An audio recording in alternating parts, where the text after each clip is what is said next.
Maybe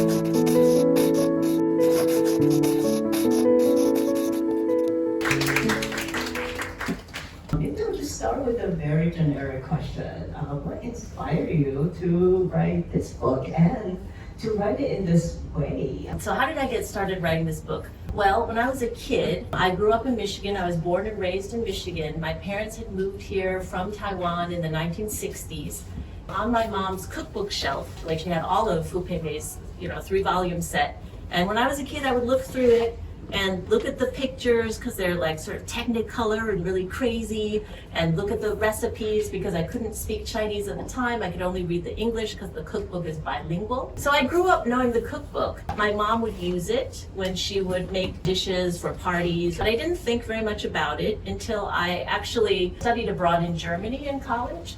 And when I was in Germany, I had to cook for myself for the first time. And I remember buying eggplant, and I cooked it, and it came out like brown gloop. It was terrible. And I called my mom on the payphone, and I said, "Mom, how are you supposed to cook eggplant?" And it was then she said, "Why don't you try Fu Pei-mei's cookbook? That might have some recipes for you." And so it wasn't until college that I started actually cooking with Fu Pei-mei's cookbook. Now it was on my bookshelf. After I gave birth to my daughter, I wanted to start making Chinese food for her and for my son. I thought, okay, I'll go back to the old Fu Pei-mei cookbook that is already on my shelf. And this time when I was looking through it, I noticed that there were all these photographs in there, not just of the dishes, but also of Fu Pei-mei traveling the world, teaching her classes, of her being on television, because I did not know that she had been on television for 40 years. I had only ever thought of her as a cookbook author, knew nothing about her besides, Pei-mei's Chinese cookbook from the title. By that point, I had been trained as a historian, as a gender historian,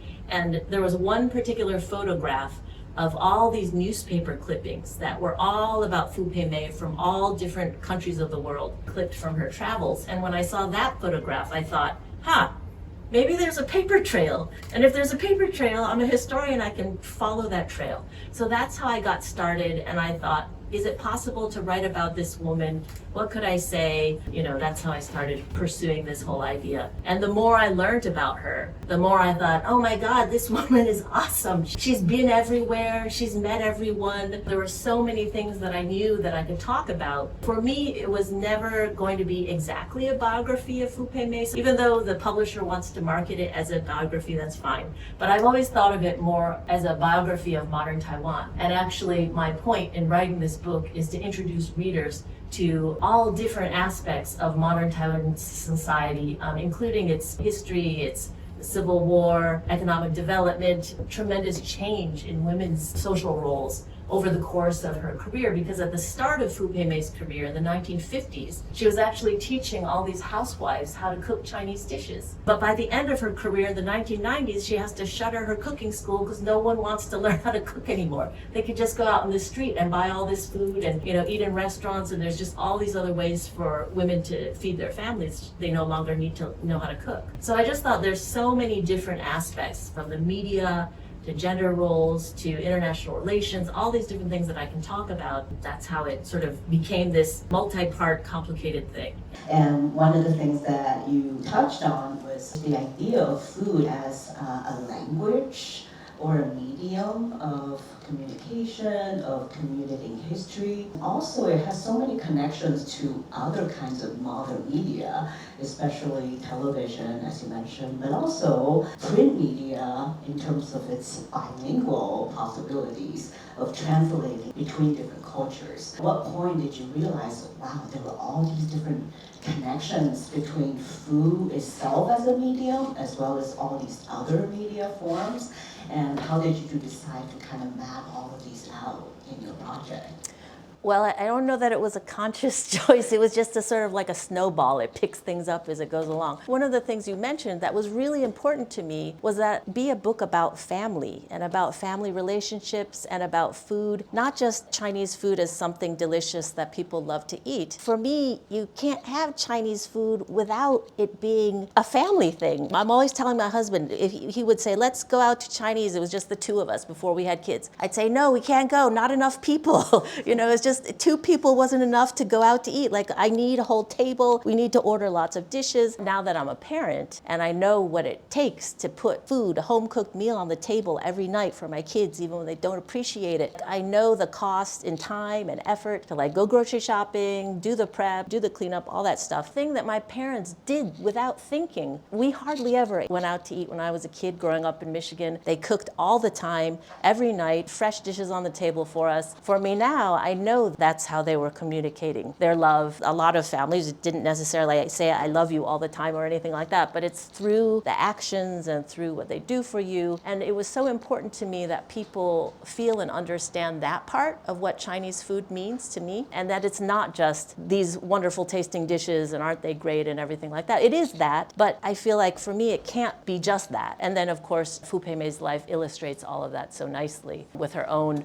husband trying to please him, their whole relationship and all of those things. What it was also really important to me is to recognize the labor my mom and all the women of her generation who were making that effort every night, put dinner on the table. I interviewed all these women in my book as well. All of them are working women. All of them are doing this and having their regular job. Part of me was like, how did they do it? And so learning or seeing that in action, I really wanted this to be kind of an homage to my parents and their generation and all of that labor that's so often not acknowledged. As a gender historian, do you feel like there was something surprising in this journey of researching and writing the book for you who have looked at other aspects of gender relations? Yeah, what's really interesting to me is that, Fu Pei as a mid-century woman is a complex figure. She never uses the word feminist. She doesn't have that in her vocabulary. On the one hand, she's doing the most domestic of domestic tasks. She's cooking dinner for her family, teaching other women how to cook. Very, very domestic, and you could say very traditional in that sense. But on the other hand, she has created a global kind of media, if not an empire. She certainly has made a career out of being a television personality, out of owning a cooking school, out of traveling the world, doing all of these things, despite having a male chauvinist husband whom she turns all of her income over to. She did not control her own money. She had to ask him for pocket change to go do anything. It's a bundle of contradictions, and that to me is part of the really interesting thing about her life. And there's only one line in her autobiography where she says, yes, in thinking back, there were a lot of things that were unreasonable. That is to say, unreasonable that her husband expected of her or that she did or whatever. I really liked grappling with the contradictions because I think it's kind of in my own life as well. I'm no good at any domestic tasks, really. My house is a mess, but I care about food. I mean, we don't cook all the time, but we try. It's still something that I care about, unlike other domestic tasks. One of the really interesting things about Fu Pei too that a lot of people may not know is that when she got married at 18, 19, maybe she was 20, she didn't know how to cook at all. She was a terrible cook. When she got married, her husband would bring home his friends and they'd play mahjong. She was expected to make snacks for them, and she would make the same stuff over and over again, like fried rice, fried noodles, and he would yell at her and say, why can't you make better food? This is so embarrassing, And she was like, ugh. But she didn't say, I'm not making this for you, or make your own meal or whatever. She just was like, okay, and she tried to learn. She tried to get better at cooking, first for those mahjong buddies. Over time, she used her dowry. She used the jewelry she had brought with her and sold it so that she could pay restaurant chefs to teach her how to cook their specialty dishes. Over a course of about 2 years, she learned from a chef from Hunan, a chef from Beijing, a chef from Guangzhou, all these different chefs who had come over to Taiwan. Over time, all of those mahjong players now are like, oh, she's now really good. And they would tell their wives, hey, go learn from Fu Pei how to cook those dishes. And that is how she got her start as a cooking teacher. She started teaching people how to cook dishes in her backyard in a tent because her husband said, I don't want strangers coming into our house. She was like, fine, I won't have strangers come in the house. She set up a tent, and while he was away at work and while the kids were at school, she would have women come over, and that's how she got her start. But I wanted to read a little from one of the chapters that talks about her first attempts to learn how to make jiaozi. She and her husband are both from the north. His favorite thing to eat is jiaozi, and so he expects her to make it. Early in her marriage, Fu tried to make her own jiaozi, boiled dumplings that were a northern Chinese staple and her husband's favorite dish, especially when filled with prawns. Making jiaozi required mixing flour and cold water to form a dough, rolling it out into thin, even, identical circles for the wrappers, filling them with a balanced mixture of chopped prawns, ground pork, scallions, yellow chives, ginger, salt, soy sauce, and sesame oil, and sealing the edges neatly with pinched folds to make rows of plump, identical standing soldiers. Fu's husband, Cheng Xiaoqing, had exacting tastes. The wrappers had to be thin and exquisitely wrapped. The filling had to be generous, with a bit of juice. Moreover, the filling could only be made with prawns, not shrimp, which had a different flavor and texture that he did not care for. They were to be boiled and served hot with a dipping sauce. Fu tried to make them to please her husband, but he never seemed satisfied. Finally, one day she asked, "Were they good?" And he answered angrily, "How could anyone eat these jiaozi? Every single one is just a bag of water." She looked at the plate, and indeed the wrappers had opened at the edges, allowing boiling water to get inside and dilute the taste of the filling. How could they have leaked, she thought to herself. She had taken care to pinch every fold tightly to seal in the filling. From that meal forward, Fu carefully inspected every jiaozi before serving them to her husband, setting aside all the burst ones to eat herself, while giving him only those which were still intact. Yet despite her meticulous efforts, some leaky jiaozi still managed to slip by. She had to watch as her husband would take a bite and throw it aside. Once her husband got so angry that he flung aside his chopsticks and walked away from the table. Fu was mortified. "I felt my tears well up. I was so ashamed but had no place to hide." The next day, Fu marched over to her neighbor's apartment, old Mrs. Liu's, to beg for help, filling wrappers and all. Could Mrs. Liu please show her how to wrap jiaozi so they didn't burst when boiled? Mrs. Liu laughed and said, "Ha! Missy, how could you be this old and still not know how to wrap dumplings?" But Mrs. Liu agreed to help and watched Fu's technique. First, Fu put some filling in the center of a wrapper, then she used chopsticks to moisten the edge of the wrapper, then she folded it over into a half circle and pinched tight each layered fold. Wasn't that how it was done? "Not like that, not like that, Ms. Liu. Why on earth are you using a chopstick to moisten the edge? It's all oily. It'll burst open just as soon as you boil it." As soon as Mrs. Liu spoke, it dawned on her. They were the same chopsticks she had used to mix the filling, which had a bit of oil in it. The dumpling wrappers, made of flour and water, might appear to be sealed before cooking, but once they hit boiling water, they would never stay closed. She felt like an idiot. Something so simple, but I didn't know anything back then. Because of this, I had endured so much resentment. How many times had she inspected the cooked jiaozi, examining each one to ensure it had not leaked? How many times had she stood by, watching and worrying, counting how many jiaozi her husband would toss aside?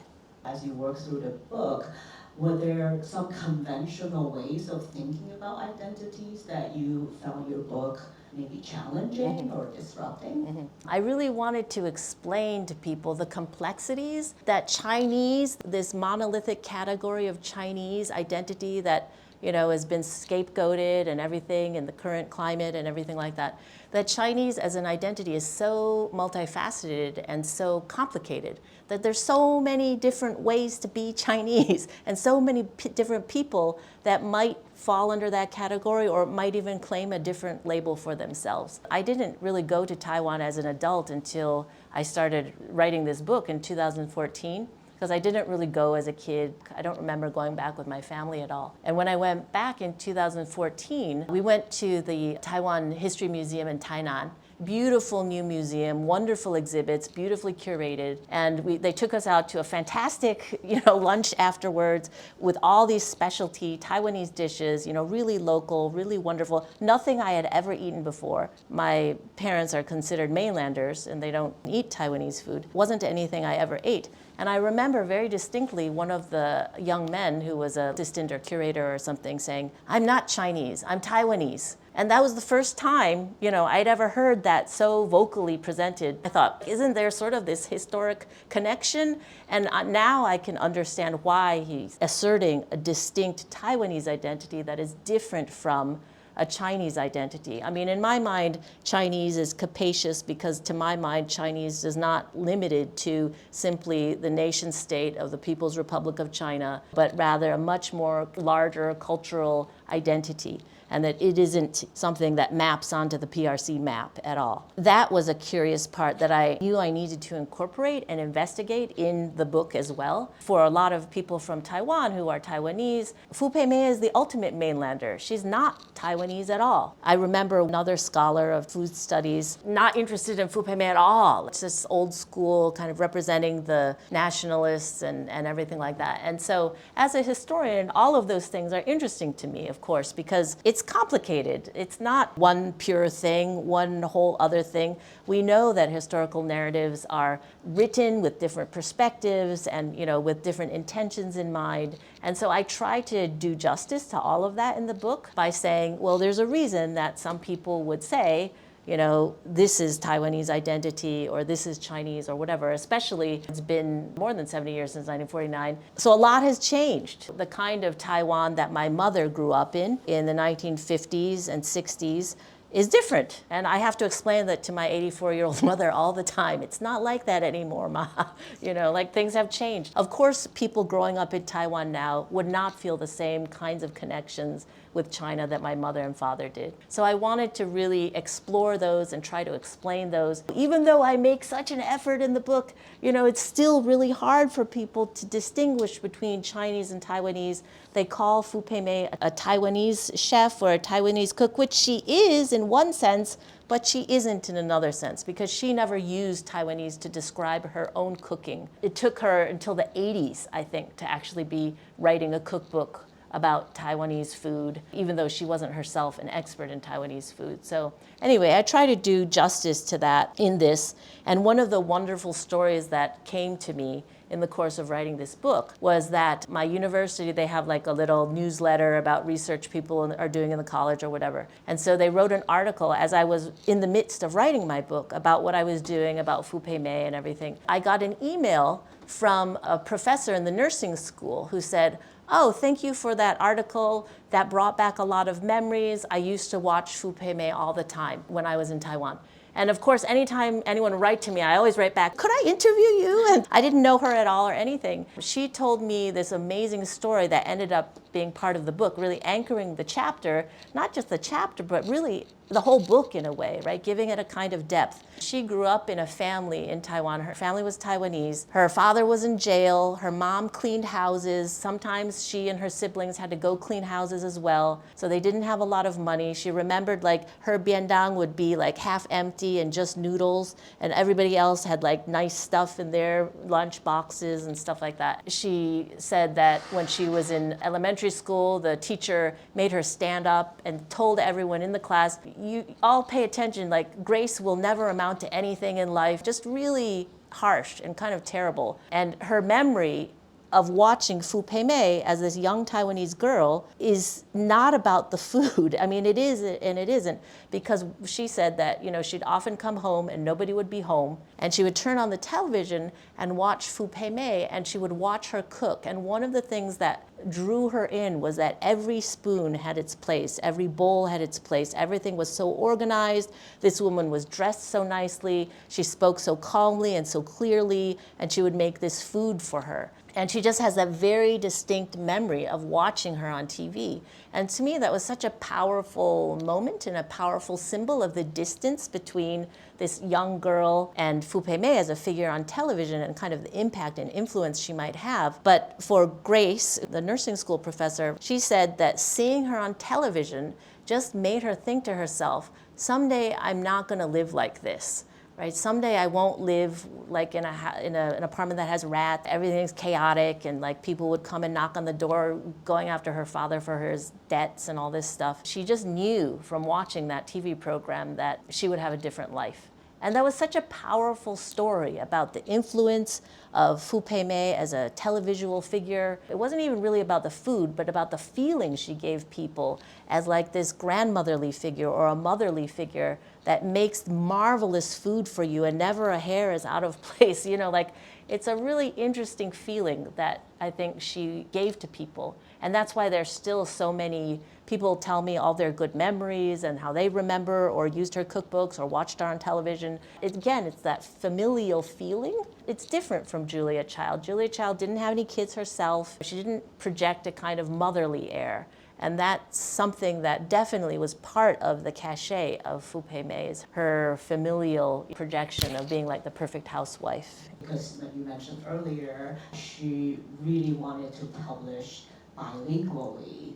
Very distinctive choice to publish a bilingual cookbook, opening up this possibility for translating between different groups. Maybe you can tell us more about that discovery? Yeah, for sure. So the first part about the television part, that to me was all new because again, as I was growing up, I only knew her cookbook. I didn't know her on television. And at the time when I went to Taiwan in 2014 to do some research, I had to go to Taiwan television and sit in a booth and watch these episodes because they weren't even on YouTube. Like there was nothing. There was like very little. Actually, fascinatingly, the only thing that was on YouTube were videos of her in Tagalog. They were dubbed from the Philippines because her TV program was sold to the Philippines and they dubbed it in Tagalog, and some fan had uploaded all these videos of her in Tagalog. So that's all I could find. I don't speak Tagalog, so I was like, oh, this is not helpful. So I had to go back to Taiwan television to watch all these videos. For anyone used to the high production values of food television in the United States today,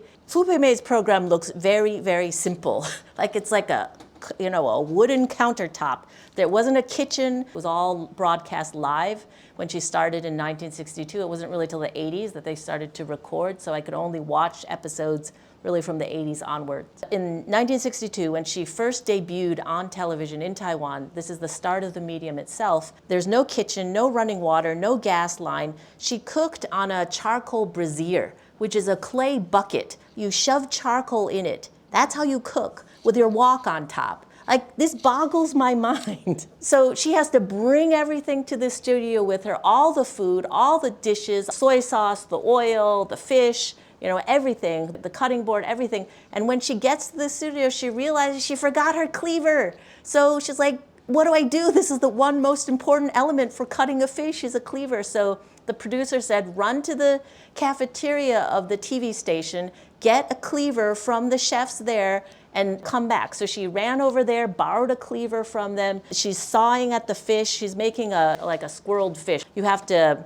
cut it neatly, kind of in lattice pattern, and then you put it in a breaded, like a flour water mixture, and then you deep fry it, and then it puffs up, so it looks like a squirrel's tail. She's doing all this live on television within 20 minutes, and there's videos of her doing it in later episodes on her TV program, and she does it in like 3 minutes, very quickly, it's very easy, just do like this, and I'm thinking, oh my God, if you gave me 2 hours, I couldn't get it to turn out like that. That's like really amazing. Watching the skills that she had, and the fact that she could make such a complicated dish, with very simple tools, but doing it on a clay bucket with live charcoal, cooking in that fashion just is so astounding to me. But this is the thing. It wasn't that she was doing anything special because all housewives in Taiwan at the time, that's how they cooked.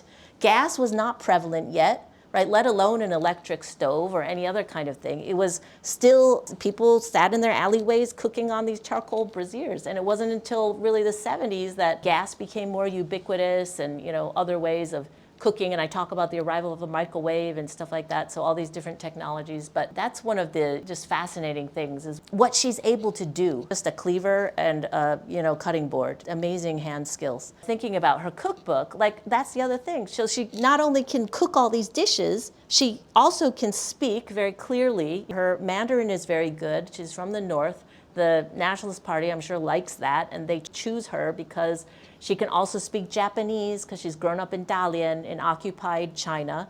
So she goes to a Japanese medium school, and her Japanese is excellent. And she actually hosts a program in Japan later in the 70s. Her choice to write the book in both Chinese and English, which gave it legs to travel the world. Like, that's the amazing thing, that she already knew that that's what she wanted to do. And the reason she wanted to incorporate English into her cookbook was because she was teaching American military wives Because at the time, Americans were supporting Taiwan and had diplomatic relations with Taiwan, and so they would send over military advisors. Those military advisors would bring their wives, and those wives would want to have a cultural excursions and things like that. And one of the things they did was cooking classes with Fu Pei Mei. After my book came out, a woman contacted me in Chapel Hill and said, I was one of those military wives and I watched her cooking and she actually spoke English quite well and all of this stuff. So it's kind of amazing and astounding the stories that come up. But her business acumen in creating a cookbook that had full color photographs. It was the first in Taiwan of its type to have full color photographs in 1969, to do it in English so that these American military wives could also read the cookbook and have it be like a lesson plan for the dishes they would cook in her school. Like all of these very smart decisions from a woman who never went to college, has this husband that controls all her money, but is able to operate and create this life and career for herself. That's really fascinating. What do you see as the kind of intersection of representational technologies and the making of food, especially looking at the contemporary moment? So one thing I can say is that it's really interesting to me that her story is very generational, right? She is of my parents' generation.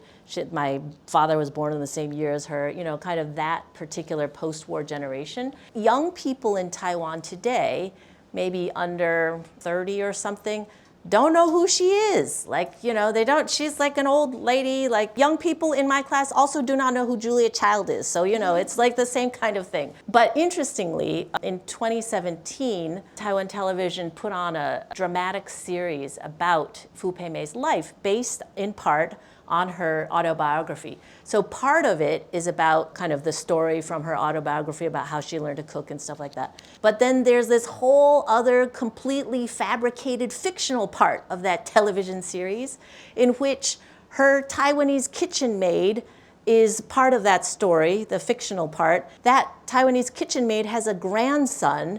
And so in the modern part of this television series, that grandson, he finds a videotape of Fu Pei Mei in his grandmother's house because she's had a stroke and gone to the hospital. It's very, melodramatic, lots of stuff happens.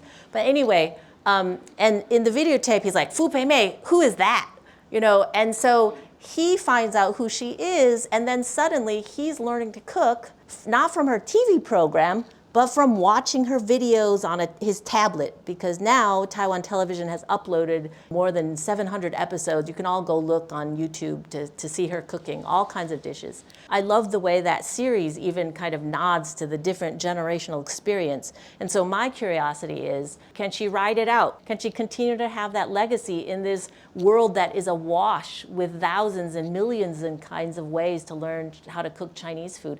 And interestingly, I had a research assistant look at the comments in YouTube, thousands and thousands of comments about her videos.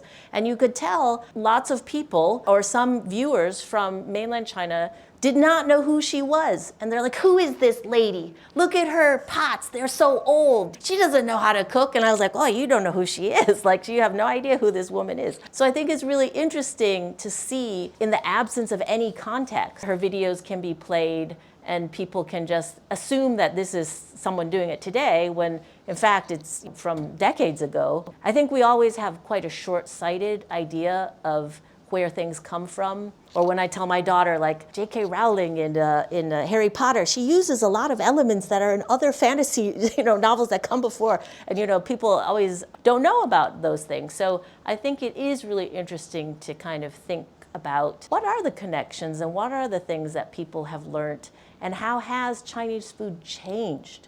Like, that's something that all of those videos and that media can really talk about. I teach classes on Chinese food history, and we always talk about authenticity, the A word, because it comes up all the time with Chinese food. Is it authentic? Is it not authentic?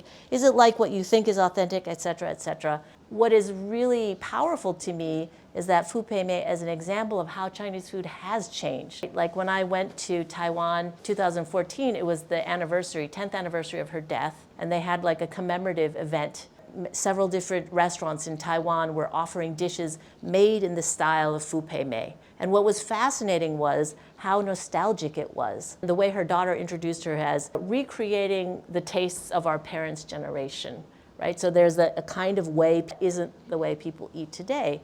And what's really interesting for a second generation like me, if you don't know anything about her, you just look at her cookbook and are like, oh, okay, I can still use these recipes. There's no knowledge of what has happened in the interim. So she's still like a living presence, if you will, in her cookbooks in a way here or in places that don't know anything about her background or things haven't changed so much since then. So, in Taiwan, she's a figure of the past. Here, she can still be like a live thing, you know what I mean? So it's kind of a really interesting way that she can live on in these different media in different ways. Have you observed some differences in terms of reaction, responses from the different audience members? I think we will find out because the book is coming out in Chinese in Taiwan in August. I'm excited about that. So I am going to go back to Taipei in August and also Tainan and do some book tour stuff once it's out in Chinese there. And I think I will see kinds of differences. I think audiences here, when they've never heard of her, are amazed that such a woman existed. Right? She's a contemporary of Julia Child. She was even on TV before Julia Child, but most Americans would have no idea. I think they're usually quite just surprised that someone could be this totally modern figure. And that's something else that I really wanted to convey in the book, that Chinese food is not some hidebound, whatever, product of 5,000 years of culture or whatever, but that in fact it is a very modern product, and that this cookbook and her story embodies all these modern aspects of food and cuisine and technology and women's roles and all these other things. And so that's why I call it, the making of modern Chinese food, because that's really what I want to emphasize to people. Yeah, so we'll see. I don't know yet what the reactions will be, but we will see. So I'm kind of curious if you were to ask to speculate on the different entanglements of human and non-human as we imagine the future of Chinese food or Taiwanese cuisine, what might you share with us? It's interesting to me that one of the few areas of our lives that will remain and have to remain material is eating and food. So no matter who cooks it or what robot or what, it's still a material thing that has some human elements to it. And most of the time it's not going to be robots, it's going to be humans making that food.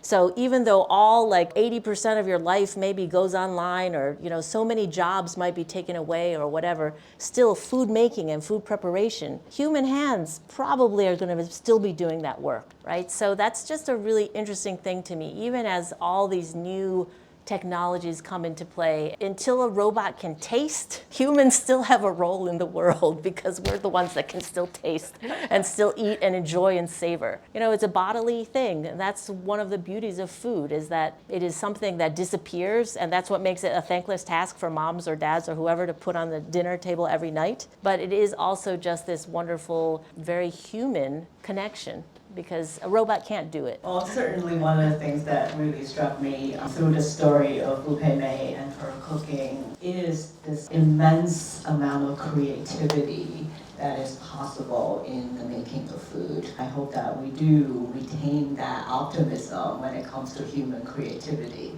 in the realm of food making. So thank you so much. We can open up for questions from the audience. Are there contemporary reinvention of her recipes?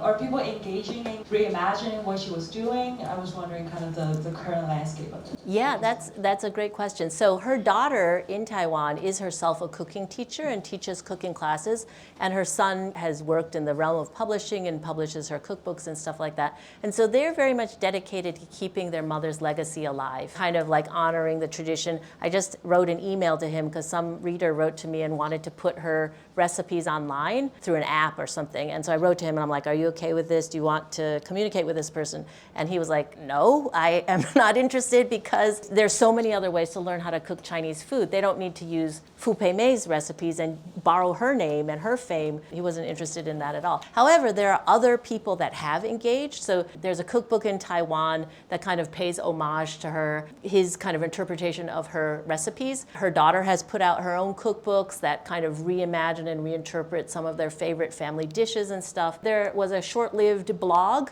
called Pei Mei a Day. Author, when she was a graduate student, wanted to do something like the Julia Child blog that became Julie and Julia. She wanted to do that with Fu Pei Mei, and so she was not actually making a Pei Mei dish a day, but she would like make one once a month and kind of adapt the recipes for the 21st century. So no MSG, a lot less oil, kind of making them healthier and stuff like that. I think what's really interesting is the way that new generations, they're familiar with it because their parents gave them the cookbook or, know the cookbook or any of these things, and people are kind of can reimagine some of those things. But there's so much in the way of new ways of learning how to cook Chinese food.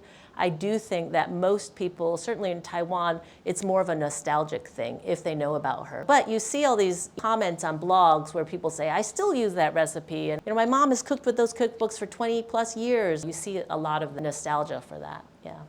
Did Fu Pei Mei try to recreate exactly traditional mainland Chinese cuisine, or was she innovative, coming up with novel dishes, maybe pushing the distinctiveness of Taiwanese cuisine to be separate from mainland, or did she just recreate the mainland dishes that she was familiar with? First, the kind of the basics of it. So Taiwanese cuisine, I guess lots of people again would have their different definitions, but is not just mainland food, but also like indigenous Aboriginal peoples live in Taiwan. There's also like the influence of Japanese, because it was a Japanese colony for 50 years. So there's a lot of different inputs that kind of make up what Taiwanese food is today. It does have roots, or it does have influence from Fujianese, because the people that make up Taiwan, the majority people that we would think of as Taiwanese, are either Fujianese or Hakka migrants. So they're bringing their Fujianese and Hakka food ways into Taiwan as well.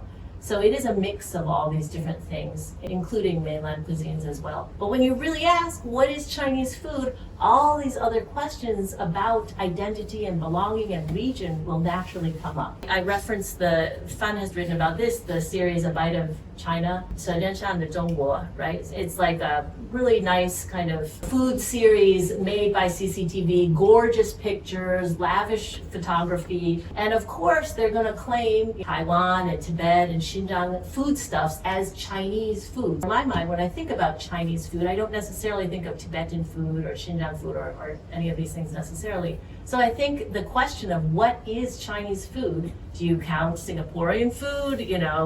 Does Taiwan's food count in there? What about the foods of overseas Chinese, like my relatives in Malaysia? Like, does that count? Because of the capacious nature, because of migration stories, that's what makes it such an interesting question. Right? I don't think there is an easy answer, in fact, to what is Chinese food. I think it is actually quite complex, and I think it depends on who are you talking to, what are you talking about. And I love the way that food naturally challenges these static categories and nation-state boundaries and borders and things like that. Food travels.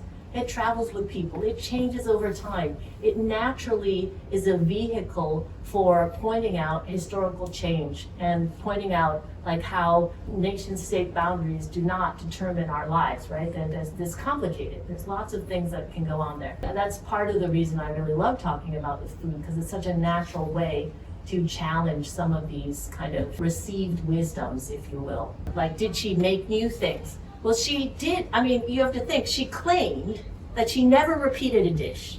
Like, she's on TV for 40 years and never repeated a dish. I'm like, okay, that's not quite true. Holidays roll around, you're gonna make the same stuff every time. But with Chinese food, you can be creative in that you can use the same cooking technique and use different ingredients. It's just like in a Chinese menu. Do you want it bean sprouts? Do you want it with tofu? Do you want it with chicken? You just same ingredients, different sauces, like all of that is all kind of mix and match. And her daughter said, she had a great palate. She could go to a restaurant, try a dish, and then just sort of say, oh, I kind of think I know how I would make that. She loved to try new things and kind of make new things. And she was open and receptive to new foods.